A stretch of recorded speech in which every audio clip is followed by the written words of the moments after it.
is Jason, JROCK Houston. You guys are listening to an interview being done for Chaotic Riffs Magazine. We can be found on the web at www.chaoticriffs.com. It's my great pleasure to be speaking with the legendary Ratt bass player Juan Croucier. And tonight we'll be speaking to Juan about his new project, which is called Ratt Juan Croucier. How are you doing tonight, Juan? I'm doing great. How you doing, Jason? It's great to be finally talking to you. This interview took a little a little time to get scheduled, but as they say, good things come to those who wait. So I really appreciate you taking time to do this, Juan. Now, as a lot of Ratt fans probably know, I know you were originally born in Cuba. And I was just kind of curious, how old were you when you left the homeland and came over here to the United States? I was 2 years old. Oh wow, 2 years old, and we arrived here on the 4th of July in 1962. Wow. So it was kind of a great coincidence. Every 4th of July we get to celebrate our independence from Cuba. Wow. That's kind of cool. I didn't realize you've been here most of your life. And then I also understand that early on in your career that I guess your brother Tom is also a musician. Did you guys ever play in any bands together?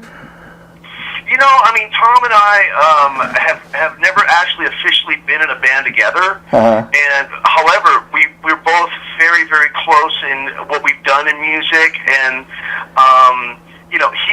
he's my older brother. So, okay. He's been a great influence on me from day one. Okay, and now I was curious, when you were growing up, who were kind of the bass players that influenced you, the guys that made you want to kind of pick up the bass guitar and do what you're doing? I actually started playing violin. Oh, wow. And so, there was, obviously I got into, well, not obviously, but I got into orchestral music when I was in 2nd grade. And that didn't last long because there weren't, at first we had only 3 violin players. And after a short time, there was only, me left. And there was, a 20-piece brass section. Oh, wow. So the conductor wouldn't really pay any attention to me. And so then I went on from, I went ahead and took private lessons, and then went, and eventually got into some really terrific violinists that were playing progressive music. For example, Mahavishnu Orchestra. Oh, wow. Jerry Goodman, and just a ton of great musicians back then. But then as time went on, I realized that there wasn't a big demand for violin players. Yeah. Especially progressive rock. And I had my little Marcus Berry transducer. Wow. And so then I started playing guitar, and then from there I went ahead and started playing bass. And 2 of my older brothers, Tom and Lou, are both bass players. Oh, okay. And my younger brother Rick is a drummer. Oh, wow. So you got the rhythm section going on there in the Croucier family. Wow. And yeah. And I was curious now. I know, like around the time you joined Ratt, you were also briefly in Dokken. So I was curious if you could share with us how you initially got the Ratt gig, and what was the deciding factor to leave Dokken and do Ratt full time? Well, when I was playing with Don, we had quite a bit of a history. So really, my intention was to stay in Dokken, and we had toured Germany a couple times. Worked up a lot of songs together, and originally Dokken was a 3-piece. Yeah. And then Don really enjoyed a song called "Paris is Burning" by a band called The Boys at the time that included George Lynch and Mick Brown. Oh, okay. And so, one day we discussed, having them join our band. Oh, wow. And that's when that started. And then eventually we did another tour of Germany with this Dokken lineup, Don and I, George and Mick. Oh, okay. And that led to Breaking the Chains. And then shortly before that was going to be released, well, what happened, make a long story short. Yeah. We met Michael Wagner in Hamburg, Germany. And Michael snuck us into the studio that he was working at to record demos late at night. Wow. And he also recorded us live at this club that was adjacent to the studio. So after having done that, we eventually brought Michael out to the United States to remix Breaking the Chains. because it was originally released in Europe and not in the States. Oh, okay. So during that time is when Dokken kind of stopped playing live. Wow. And then, this thing with Ratt kind of came up. Bob Blotzer called me one day and said, hey, I want to go, audition these guys. He wasn't going to audition for them. He was going to audition, They weren't auditioning Bobby, So I said, all right, I'll take you down. So we loaded the stuff in my truck and went down there. And about a week or two later, he calls me up and says, hey, man, you got to come and play. Wow. I'm about to kill this bass player. So I said, well, Dokken's not playing. I'm just sitting at home waiting for this thing to get remixed. And so I let him know, and nobody in Dokken had a problem. Mm-hmm. But then the band really started taking off. Wow. And that's when the guys in Dokken kind of said, hey, people are starting to think you're in Ratt. And they sort of gave me an ultimatum, and that culminated in me doing the EP. So the last thing I did before I was forced to leave was the Ratt EP. Wow. And so let me ask you, the last thing I'm going to ask you about Dokken is, do you actually play on the whole Breaking the Chains album, or just on a couple of the songs? No. Actually, this is a really interesting thing, and the truth of the matter is that Breaking the Chains was sort of some different demos that were put together to constitute a record. And so my time kind of going in and out of Dokken, because originally we were three-piece. Yeah. Germany. We did the tour. It was great. We had a lot of fun, met a lot of people. It was just sort of a dream come true for all of us, right? Yeah. And then Don, he was always like, hustling. He was going to make it, man. Oh, yeah. Yeah. And so he came up with this new idea for the next tour. And I said to him, Don, I'll be more than happy to go and do it, but I got to come back and be able to pay my rent. Of course, yeah. And I can't lose my apartment because I went to Germany with Dokken. Wow. Yeah. And he goes, I can't guarantee you we'll make any money. Wow. Yeah. And who knows what was going on then? I mean, somebody was making money. Yeah. But it wasn't the band. Okay. Oh wow. So then that's when he went ahead and they went, and it was George. No, he had a different lineup. He had a different lineup at that point in time. So, anyways, eventually we hooked up with Mick and George and went back out there and toured again. Wow. And yeah, so it was a lot of detail involved in the different things that we did, but there came a point where these recordings were done, and depending on the time, I was either in the band or I was kind of out of the band. And so what ended up happening was my older brother Tom played on 3 of the songs on Breaking the Chains. Okay? And then there were 3 or 4, and then the remaining songs, the bass player from Accept played on the record. Peter Baltz, okay. Wow. Yeah. And so as it was, once the bass tracks were done, hey, there wasn't the kind of money to go back and redo them. It was done. Yeah. And that's what happened. And so one quick thing I want to ask about Ratt, going back to when you guys were like in the studio, like creating the Out of a Cellar album, is what was it like from going, from a Dokken experience into, did you have any idea at the time, Juan, when you were creating that album, that the kind of response you guys were going to get once the album was released? Well, what happened was that when Bob and I joined the Ratt situation, there were hundreds and hundreds of bands all jockeying for position in the clubs to try to stand out above the other bands, and eventually the goal being getting a record deal. That was what everybody was focused on. So before Bob and I kind of came on board, Ratt was just one of those bands among many, and they didn't really stick out. In fact, one night, me and the guys from Dokken went to see him. We happened to be in Hollywood and went to the Whiskey, and they were playing. And Steven looked cool. Mm-hmm. Robin looked like a rock star. Yeah. Warren looked really young. Okay, all maybe 16 years old. Wow. 17, and the rhythm section really wasn't there. So as a band, they weren't really coming across effectively. Yeah. Once Bob and I got into that, Bob and I had played together quite a bit in many other bands, including a progressive band called Firefox. And, Wow. we'd play with Don here and there, whatever. So we really kind of upped the musical level, the precision of the way the music was executed, because we were really into playing pretty complicated things together and executing them really exact. Wow. So that raised the bar for Ratt. And when we started playing around, people started catching on. And then we went in, as I said earlier, the EP was the last thing that I was allowed to do because Dokken had Cliff Bernstein and Peter Minch as managers. Yeah. And, they were giving, me and the rest of the guys a really small salary, okay? Yeah. But back then, when you're broke, and you're a starving musician. You do anything, to make a living.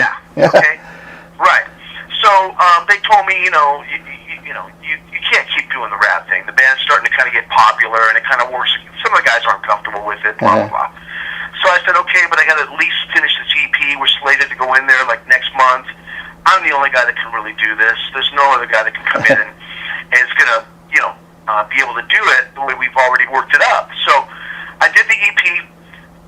It started getting played locally in LA on KMET and various other stations, and that was incredible. Wow. We went on to sell about 40,000 copies, and then I had to go back to Dokken, and it came down to like what was the best fit for me. Yeah. Okay, and the way even back then, George and Don, there was something there that was kind of like not clicking. Yeah. Not coming together. Yeah. And you could see, the early beginnings of a tumultuous situation. Wow. Even back then, huh? So, oh yeah, big time. Yeah. And so, I kind of just, to make a long story short, I kind of got down to deciding between the two bands. And one night, after we did the EP, although I just said, went on to sell 40,000. Yeah. Steven and Robin came over after we had done the EP when they finally had it mixed. It was about 3 months after. And I heard it and I went, wow, this sounds really good. Wow. I mean, we've got a unique chemistry, that you just don't find in every situation that you play in. Yeah, I think that's true. Yeah, and so then to make this kind of a little more succinct, I went ahead and went with Ratt, even though Ratt didn't have a record deal at the time, and Dokken had a deal on Elektra, and so as things kind of transpired, eventually Atlantic became interested in the band, and although there were a lot of labels that were interested, it wasn't 100% for sure. Yeah. So we began working with a new producer that Atlantic had high hopes for, named Bo Hill. Yeah. And we went into the studio and we recorded I think 2 or 3 songs, and then it kind of worked between us, and then we a short time after that we did pre-production. And we began recording out of the cellar at Sound City. Wow. Yeah. And then, of course, from there, to answer your question, we didn't really know how it would get received, but we knew that what we were doing was the real deal. Yeah. And if that's the style of music that you enjoy, this was going to be one of the bands that probably, you would really it would stand out above the rest. Yeah, because it's amazing. Being a Ratt fan myself, Juan. I mean, it's amazing in that 30 years after the fact, that album still stands out, and I know that's got a huge percentage of his songs in the set list. And one thing I kind of wanted to ask you about, because I know it's always kind of been an issue with you. I understand with the new band you have that you're performing Lack of Communication. I guess that was one of the last songs recorded for that album, and you were a principal songwriter on that. But you're kind of performing with the original lyrics. So what's that been like for you?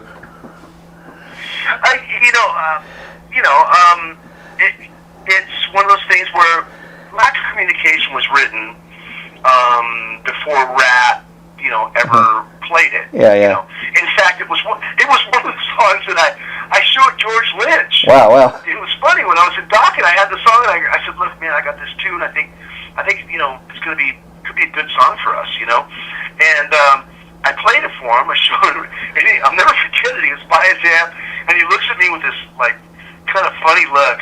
He goes, "I'm not playing that." Wow. Because that riff is too simple. I'm not playing that. It's kind of funny because even though that's one of his last songs that was written for that album, and you don't hear it all the time on the radio, like say Round and Round, but to me it's one of the most memorable tracks, if for no other reason. The lyrics and the just that lick, it sticks with you. Yeah, you know what? Look.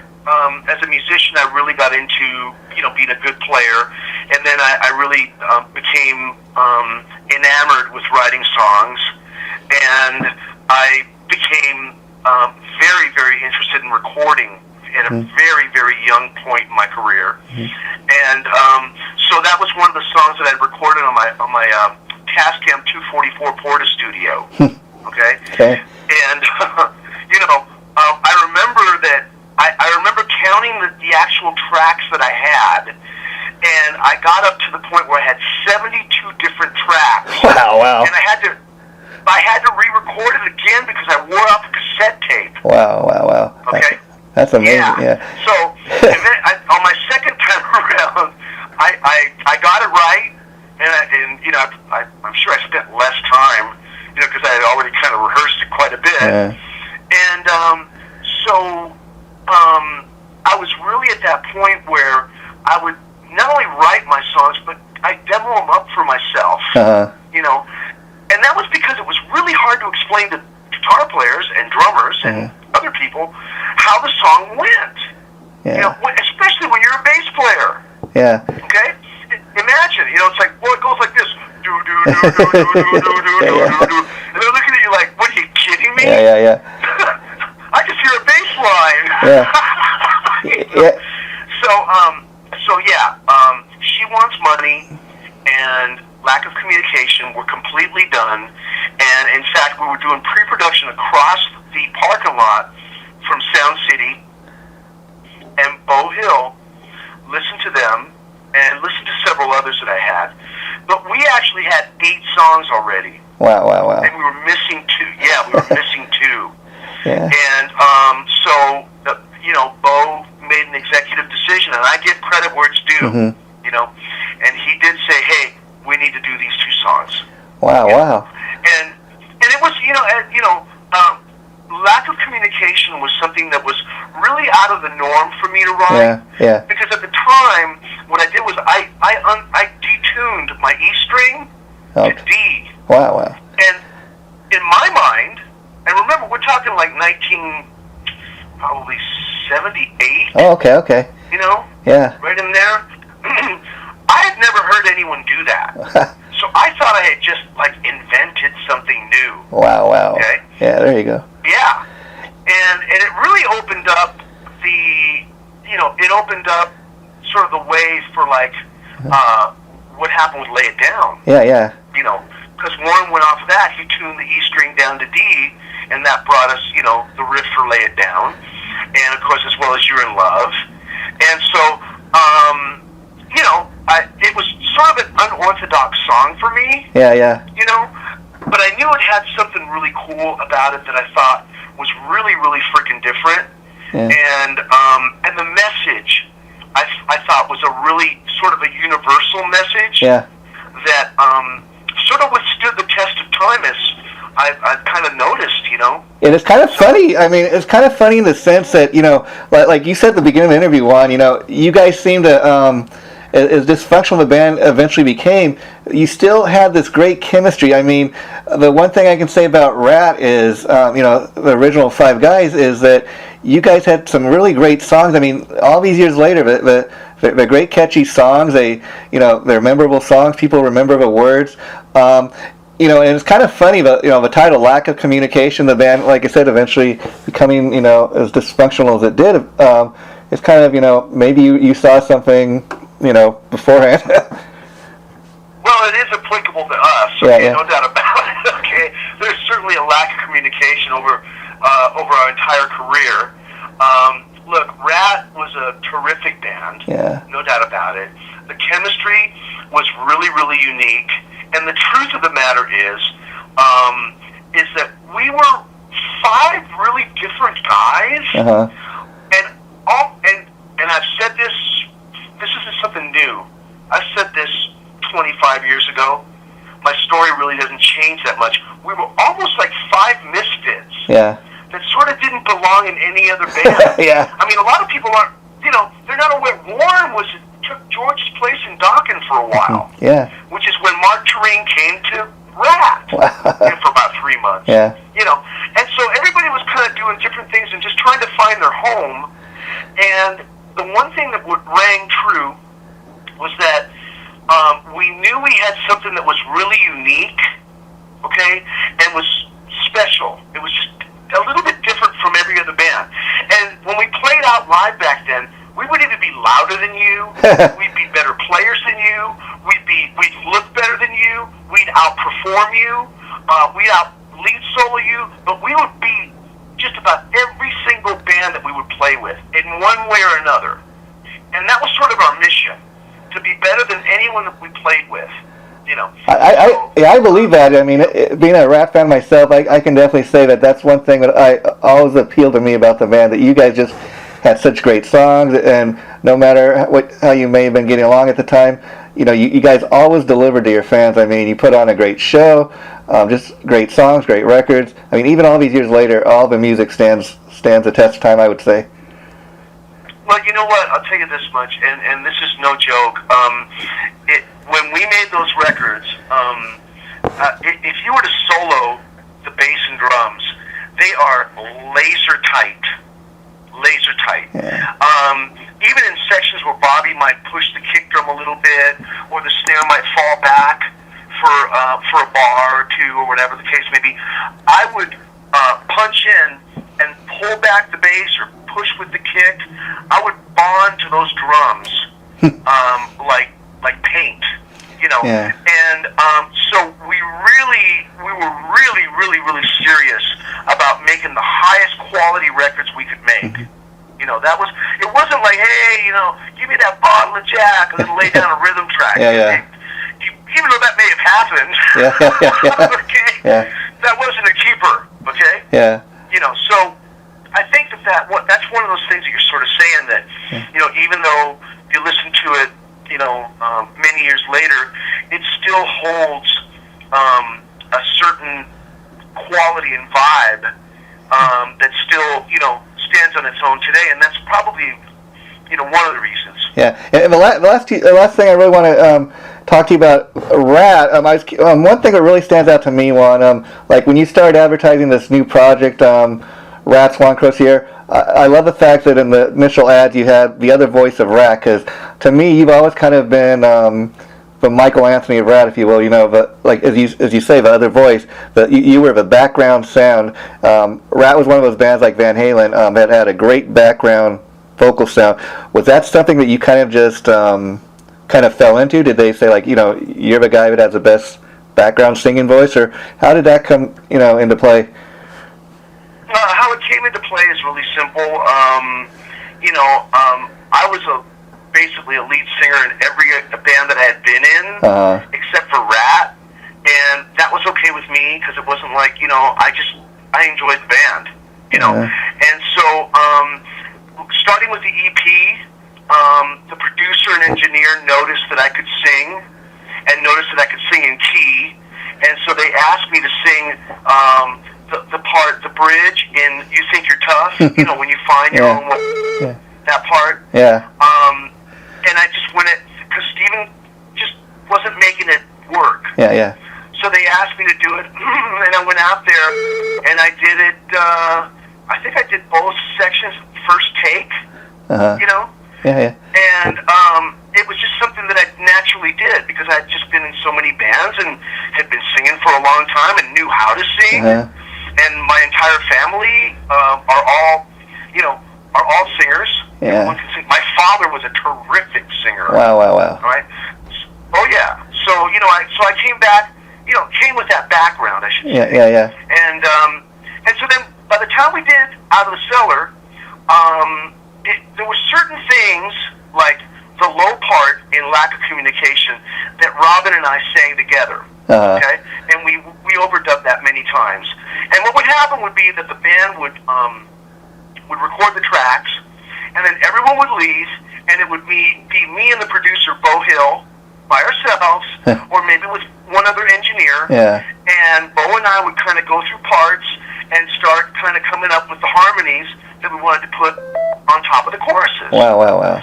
So, yeah, and I stood at the front, and you know, sometimes Bo would stand right behind me or off to my side back a little bit, and we try to get a little bit of a blend, and that's why the chorus in Round and Round has that tone. Oh, okay, okay. It's Steven's kind of raspy voice juxtaposed over my clean voice. You know, and so what we would do would be we'd actually multi-track whatever intervals we were doing. So we do three passes of the high part, 3 passes of the mid part, 3 passes of the low part. Then we maybe pan that to the left, and then we do repeat the same process, and maybe shift it a little bit on the right side.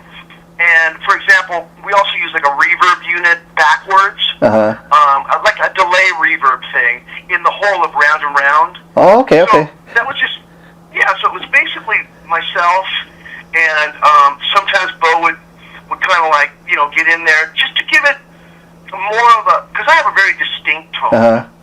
So we kind of blend in and sort of find a middle ground where it would have a nice texture to it. And then, like I said, some of the other parts, like Robin, on Out of the Cellar in particular, Robin helped me sing the low parts of Lack of Communication, and the mid parts I do, and and so on. But we worked for about at least a week to 10 days. Just doing the backgrounds. If not more sometimes. Wow, wow. On the back. And with nobody else there. It was just kind of like, okay, I'd come in the morning, we'd have our coffee, and it'd be like, Bo would be sitting at the piano, and we'd kind of go, okay, well, what do you think of this? Blah, blah, blah. And he'd kind of sing some intervals, and I go, yeah, that would work, and this is kind of what we did live. Yeah. Maybe we could kind of incorporate that, because see, a lot of that was, it was the first time for Steven kind of getting into the studio. Oh, okay, okay. So Bo, not his first time, but Steven and Bo were working on Steven and his thing as a lead singer. Okay. On the EP, it was just pretty much the band playing live. Yeah. And then we did, a few backgrounds, and it was done. Wow. The rhythm track was the track. Yeah. Okay. Without the Cellar, there was more of a layering process. So Bo got to work with Steven and bring out the best in him, which is what I was really trying to say. Yeah, I hear you. Okay. And so once we did that, there were some things that he did as a singer that were a little bit different than what he usually did live. Wow. You see? Wow. And so we had to go back and go, okay, well, wait a minute. The regular background vocals don't fit now. Hey, wow, amazing. Yeah. So we either have Steven and do that over, or we gotta, kind of work around Steven, and that's what we sort of did. Wow. So Well, I could talk to you all. I could talk to you all night about that stuff, Juan, and because I'm such a fan. But I'd like to talk a little bit about what you're doing now, which is this Ratt Juan Croucier. Now, my question for like a lot of people is, did you ever have any decision? Let's just go put a band together and do some new original music, or what was the thought process here? Because I think it's a great idea for you to go out and sing these Ratt songs. Well, look, it's not a difficult task for me to do, and I have nothing but respect for Steven. Yeah. He's terrific, and to this day, he's a great friend of mine. And the concept is, I've done a lot of different bands, and early on, I had a band called Liquid Sunday. Yeah. It started in 1997, and I was mixing in my originals and then some Ratt songs, and then we did that for a while, up until about 2002, and then around 2003 or 4, I started another band, and that eventually became the Dirty Rats. Okay. And it was the same similar kind of thing, and I played. I just had a lot of different musicians come and go, trying to kind of refine it. So with Ratt Juan Croucier, what we finally got down to was Pete Holmes and I had been working quite a bit with with another band called the Hard Rock All Stars. Oh yeah. Okay. Right, Yeah. and with Jamie St. James. Wow. And with John Workman from Love Hate. Wow. Oh, excuse me, Johnny Love. Yeah, Johnny Love. I know who you're talking about. Yeah. Sorry, Johnny. Okay, so it was a great band. It was killer, but it was just one of those things where if you're trying to book the band and you're not really playing originals. Yeah. You're playing a lot of great covers, and the people really love it. It's really hard to get out there, and it takes a lot of work to make it really pay off, for everyone. So eventually that led to Pete and I kind of working on our own, and we decided, why don't we just do some Ratt stuff? Cool, yeah. Okay? And this is over a year ago. It means, okay? This is 2 summers ago. Okay. And so we started playing and worked up a lot of stuff with just bass, drums, and lead vocals. Wow. And then to make I don't want to get too detailed. No. We eventually got, I don't know how long you want to go for. No, that's cool. I have all the time in the world. It's just whatever your time frame is. But real quick, I guess so Pete is a guy you've been working with for a while. Was there any doubt that that's the drummer you were going to work with? No doubt at all. Okay. No doubt at all. Okay. In fact, Pete and I, it's funny, Black and Blue used to play with Ratt back in the day all the time. Wow. And I've always been a big Black and Blue fan. Okay? Just love their records. I thought Jamie and Tommy and Whoop and Patrick, terrific. One of those bands that really never got their fair shake. Yeah. In my opinion. Yeah, I agree. Okay? Yeah. So when Jamie and I were able to, Jamie called me. Wow. And said, "Hey man,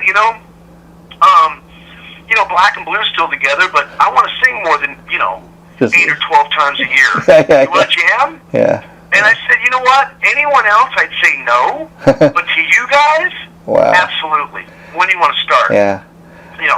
And so then we got that together, and it ran its course. It was cool. We had a great time. We played some great gigs. We played, down in San Diego, over in Vegas, and so forth.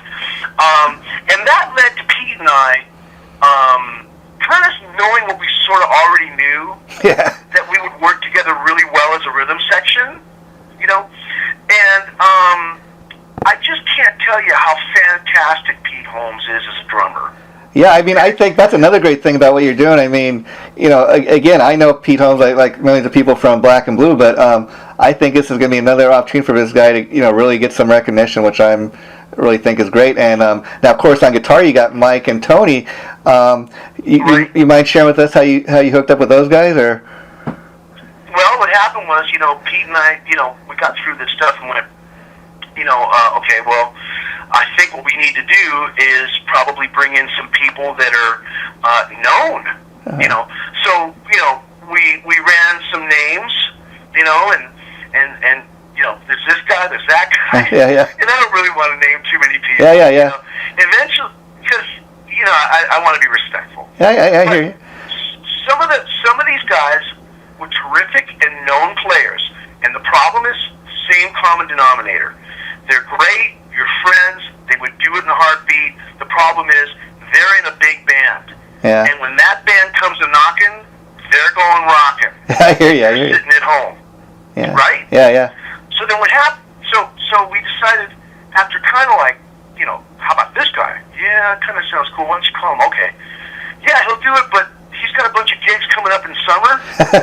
So we ran into that. Okay. And so finally what I said was, look, I think the best thing for us to do is to have a guitar players that are available to us. And there's got to be some people out there that maybe we're overlooking. Mm-hmm. Okay? Because you don't know everybody. Yeah. So we put up an ad, and we said, one of the prerequisites, there weren't many, but one of them was you got to live in L.A. Yeah. Okay? So we got a bunch of people. And, from that we had a process of elimination. And, we found a couple guys that we felt were contenders. And then about a month or two after that, I said, you know what, why don't we make this public? Yeah. Let's just make it wide open. And we might have to, kind of go through a couple jokers here and there, but chances are we might come across somebody that hasn't really heard about it, Yeah. And so then what we did was we went through, must have been over 150 submissions, okay? And it was really difficult and time-consuming because I really wanted to give everybody a fair shake. Yeah. Obviously, there were some people that I could just say, hey, buddy, you might want to try joining any band first before you audition with us. You need band experience. Yeah. The bedroom is cool, but you got to get out on stage first. Yeah. And I'm really trying to be nice and respectful to everybody. Didn't have any big problems. And so then we finally got it down to about 14 guys that we actually played with. Gave it a lot of time. And then we got down to like about 6 guys. Yeah. And Tony and Mike were among those 6. And so we gave each guy plenty of time, about 2.5 hours, And we had, a set of songs, that we asked everyone to learn. And then we kind of like play for a while and then kind of sit down and talk to them and see if, because part of it is how good you play and your abilities. The other part is, where you at? What are you about, man? Yeah. Who are you? And so when they came down to audition for you, Juan, how important was it to you that was it a matter of them coming in and playing the songs exactly the way that Warren and Robin played them, or was it a matter of, did you mind if they tried putting their own kind of little influence into the songs? The truth of the matter was that, nowadays, guitar players are so advanced, okay? So it was finding, even if you didn't know all the changes the right way, one thing to take into consideration was the individual's actual abilities. Yeah. Okay? And realizing, okay, well, this guy's probably had 4 or 5 days or whatever it is to learn this stuff. How is this going to fit? Yeah, I hear you. How's it going to fit? So it wasn't just the look, it was the personality, it was the fit, it was the plan, it was a combination of things. And from that, Mike and Tony became the real obvious guys for Pete and I. And it had the best chemistry, Okay, and we made the right choice. Now it didn't come easy. Yeah. It took us a long time. It was really kind of frustrating because it was like, man, this is taking a long time. Okay? Yeah. I mean, weeks and weeks are going by. We spent Um, 3 to 5 months? Because, see, before these auditions, we had another guitar player we thought was going to work. And we had been playing with him. And we kind of said, hey, our goal is to accomplish X, Y, and Z. So we need to kind of like be available and, to up the speed of course. the progress that we're making. Yeah. So it became evident that he wasn't really on board with working as hard as we were willing to work. And great guy, no problem there at all. We just decided that we needed people that were a little more like-minded. I hear you. And that's when we said, let's go ahead and try to see if we can't find a better fit for the band. Yeah, yeah. And we ended up with Tony and Mike, and it was perfect. Wow, yeah. And I had a chance, Juan, to actually talk to Pete, Tony, and Mike, a while back, and interesting things the guys were sharing with me. Besides playing the rap music, you guys are also, working on putting together like a CD of original music. So, how far along are you guys into that? Wow, I didn't know the cat was out, or rat was out of the bag. Oh, okay. Sorry about that. Okay. All right, I'll give it to you. Okay. We have plenty of material, and the thing about it is that it's really kind of a weird situation, but it's not weird if you're a songwriter. Yeah. I have a big catalog of songs, but I have a lot of new songs that I really, really think are very appropriate for this band. Okay, so what we're doing right now is we have these 2 shows coming up here next weekend. Obviously, we're playing Poughkeepsie on the 11th, and then we're playing Queens on the 12th. And we're playing The Chance in Poughkeepsie, and then we're playing Blackthorn 51 on Saturday. And so after that, Mike is going to be having a little procedure done on one of his hands. Oh, wow. Okay. He's got like, I don't know, it's some tendon or something that he's got to take care of. So it's not a big deal, and so we're taking time for that. And then we're going to be firing up again after the holidays. Of course, yeah. And we're going to schedule. I own a recording studio. Yeah, of course, yeah. So it's just a question of just getting in there and what I think we're tentatively sort of thinking of doing is putting maybe 1 or 2, maybe 3 songs on tape, and then maybe releasing one as sort of a teaser, if you will, of sorts, cool. An introduction, while we work on the record and while we're out playing live. Look, here's the simple thing. Since we've opened up this can of worms, I may as well say it. This band is not, number one, a cover band. No. I'm playing songs that I either wrote or co-wrote, the majority of. Yeah. And I'm just singing my songs, and I'm doing my thing. And no, it's not Ratt. Yeah. I would never even pretend it to be Ratt, because it's simply not. Yeah. Okay? That's reality. I'm not Ratt. No. Okay? There is no single person in the band Ratt who is by themselves Ratt. Yeah. Okay?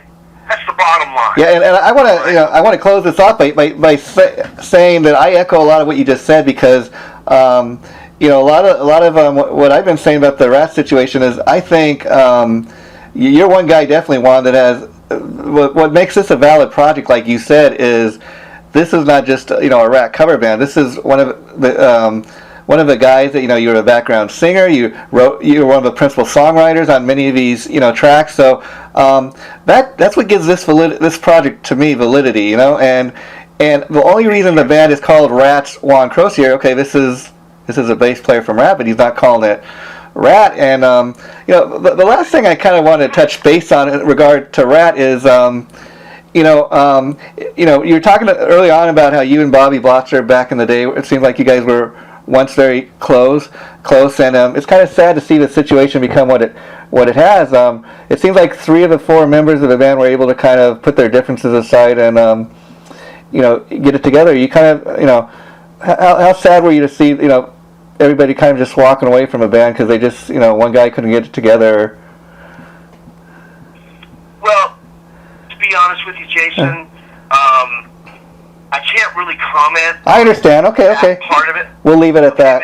Listen, I can't tell you this much though. And by the way, I'm just want to have a sense of class. Yeah. Okay.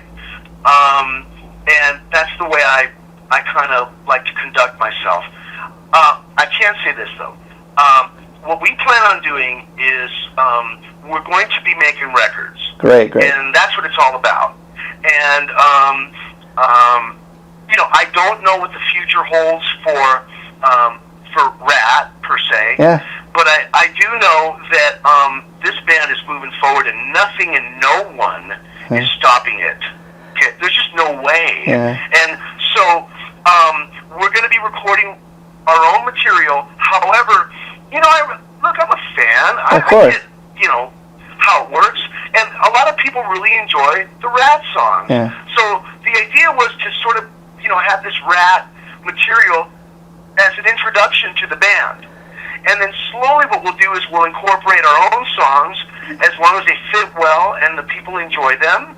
And, as we move along, there may very well be a lot more original songs and not quite so many Ratt songs. Or the set will just get longer. Yeah. It's an hour and a half. It'll be 2 hours.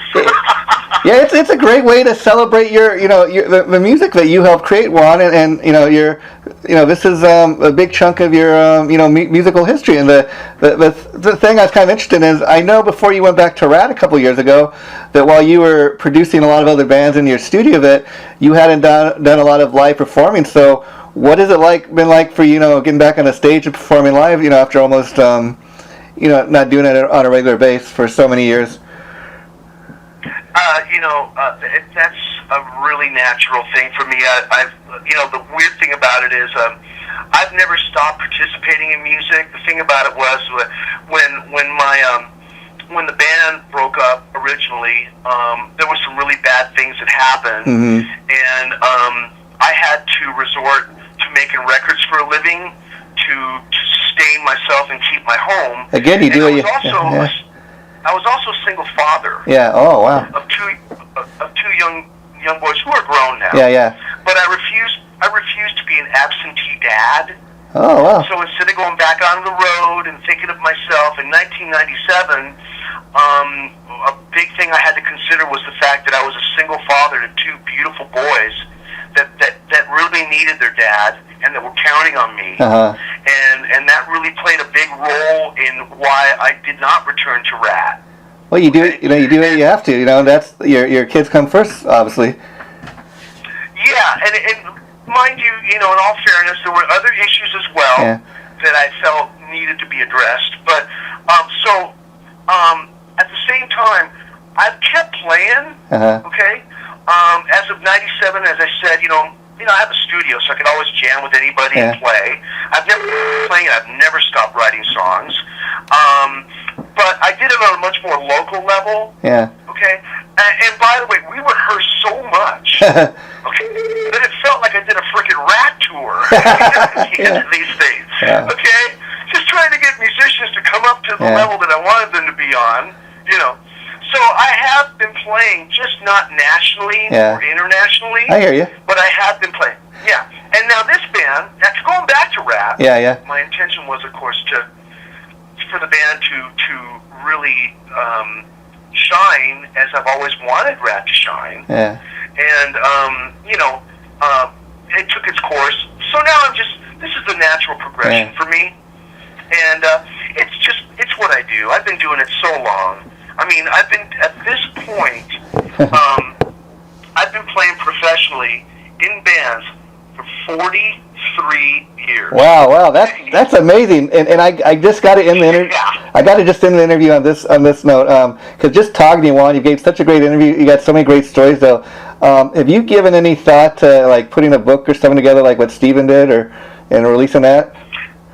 Yeah, you know what? Yes, I have given thought to it, and if I'm to pursue something like that, sometimes it's difficult because when you speak as opposed to when you write, you know, and I type like anybody else does these days. So, yes, I thought about it. I just don't want it to be a really negative thing.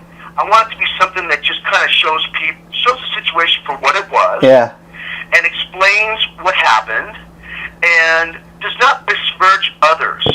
Yeah, I think, just talking to you tonight, I could tell you're a top-class guy like that. I mean, one thing I always respect, even in getting the interview set up with you, like I said, it took a while, but it was well worth it. You just tell me certain things that, hey, I'm cool with doing an interview, but I prefer to just stay positive, not talk any negative stuff about anybody. And I dig that, even when certain people might attack you, I dig the fact that you just kind of keep quiet and, keep positive and concentrate on what you're doing. I think that's a great thing. I'll tell you, Jason, people look to people like me for fun and a good time, and to get away from the really serious and negative stuff that's out there these days. And we don't have to think long about that. There's enough negative stuff out there these days to where you don't need to be airing dirty laundry or making claims that are kind of wild, inappropriate. Yeah. I mean, it's just a good time, man. It's rock and roll, I mean, just you gotta laugh, just when you're talking, I love the fact that you got such a great sounding laugh, and you come across as really down to earth. So I just want to end on this one. I really enjoyed talking to you, and I could talk to you all night, but I know we're both busy, so I'm going to let you go now. But the interview itself, we're going to be posting in early January, along with the interviews I've done with Pete, Mike, and Tony. We're going to post them all at the same time. And like I said, if you have any specific photos you prefer me to use, you got my email. You can email those to me. Otherwise, I'm just going to take a couple off the Facebook page. But when the new music comes out, please, feel free to get in touch with me when we do this again, because I really enjoyed talking to you. My pleasure, Jason, and absolutely. Once we release the record, it's kind of like, yeah, of course. Like we're sort of waiting on. Yeah. There's a lot of steps in it, But as soon as I get the record, we get it together. I'd be more than happy to get together with you again and discuss it. And I apologize for kind of letting the cat out of the bag. I wasn't aware it was, because other guys kind of discussed with me. I wasn't aware it was. All right. But take care, my friend, and happy holidays. It's okay. Bye bye. Okay. Bye bye.